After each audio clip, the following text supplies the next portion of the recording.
Now, the other big question that we've had is inventory, and that's been a challenge for us.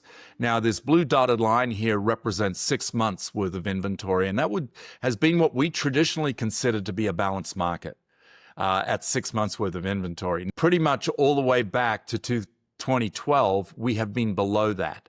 Now, anything below 6 months of inventory is generally considered a seller's market.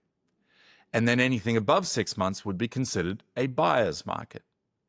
What causes those is a seller's market is when we have less inventory and more demand. So we have more buyers in the market and fewer homes sold.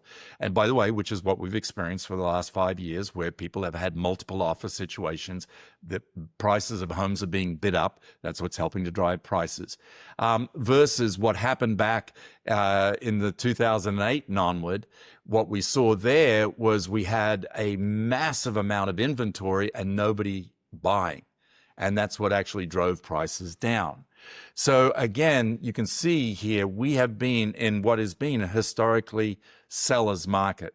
Now, with that being said, here's what's going on a monthly basis. And you can see that in July, in fact, we saw inventory drop slightly from June to having 4.6 months worth of inventory.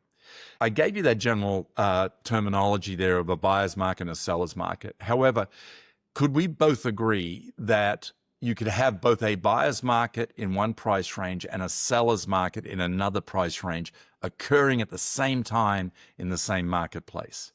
And of course, that's the truth.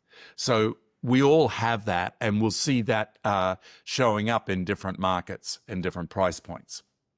Again, looking back at this, we're the highest amounts of inventory that we've had in 4 years, which, by the way, seems like a lot. But again, historically, it's not necessarily a lot.